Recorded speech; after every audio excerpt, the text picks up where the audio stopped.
ఈ అవమానమునకు ప్రతిగా రెట్టింపు ఘనత నొందుదురు. ఆమేన్. ఈరోజు చదువుకున్నారు, చదువైపోయినారు, ఉద్యోగం లేదు. పెళ్ళిడికొచ్చారు, పెళ్ళి కావట్లేదు. ఏజ్ అయిపోతుంది.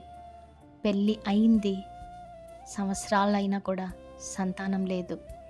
ఎంతో కష్టపడుతున్నారు కానీ ఆర్థిక పరిస్థితి మెరుగుపడతా లేదు.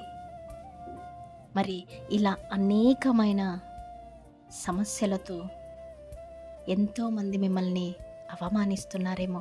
ఇంకెప్పుడు పెళ్ళైతే ఏజ్ అయిపోయింది కదా, నీకెవరు పిల్లనిస్తారులే, మీకెప్పుడు పుట్టాలే పిల్లలు, దత్తత తీసుకోండి, లేదా మీరు ఇంకెప్పుడు ఆర్థిక పరంగా మెరుగుపడతారు, ఇంకింతేలా మీ స్థితి అనేసి అంటున్నారేమో. మీ స్థితిని చూసి, మీరు పడుతున్న కష్టాలను చూసి మిమ్మల్ని అవమానిస్తున్నారేమో, నిందిస్తున్నారేమో, మిమ్మల్ని దూరం పెడతా ఉన్నారేమో. అయితే అటువంటి వారి కొరకు దేవుడిస్తున్న వాగ్దానం ఏమిటంటే, డబల్ పోర్షన్గా వారి ఎదుట మిమ్మల్ని హానర్ చేస్తాను, ఘనత ఇస్తాను అనేసి దేవుడు ఈరోజు వాగ్దానం చేస్తూ ఉన్నారు. ఒక్కసారి ఆయన భక్తుల గురించి ఆలోచించండి. యోసేపుని తన అన్నా తమ్ముళ్ళు వేరే వారికి అమ్మి వేసిన, గుంతలో పడి వేసిన ప్రైమ్ మినిస్టర్ అయ్యారు. గొర్రెల కాపరి అయిన దావీదు రాజు అయ్యాడు.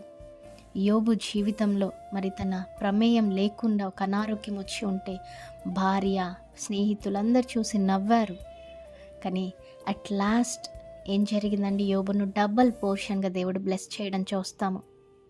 మరి ఈరోజు వాళ్ళు అంటున్న మాటల్ని బట్టి మీరు బాధపడుతున్నారేమో. మరేం పర్వాలేదు, ప్రతి మాటను మీరు తీసుకొని ఇచ్చి దేవుని పాదాల చెంత అప్పచెప్పండి.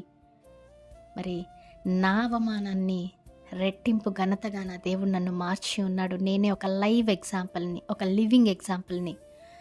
మరి నా పరిస్థితిని మార్చిన దేవుడు మీ పరిస్థితిని మార్చలేడంటారా? నేను చేసింది ఒకటే, నా ప్రతి జీవితాన్ని, నా ప్రతి పరిస్థితిని, నాకు వచ్చినటువంటి ప్రతి అవమానాన్ని నేను దేవుని పాదాల చెంత పెట్టి కన్నీటితో ప్రార్థించి మొరపెట్టి అడిగి ఉన్నాను.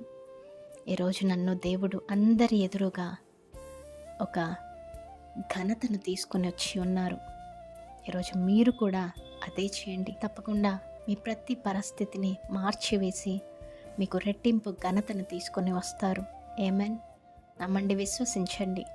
Praise the lord. Have a great day.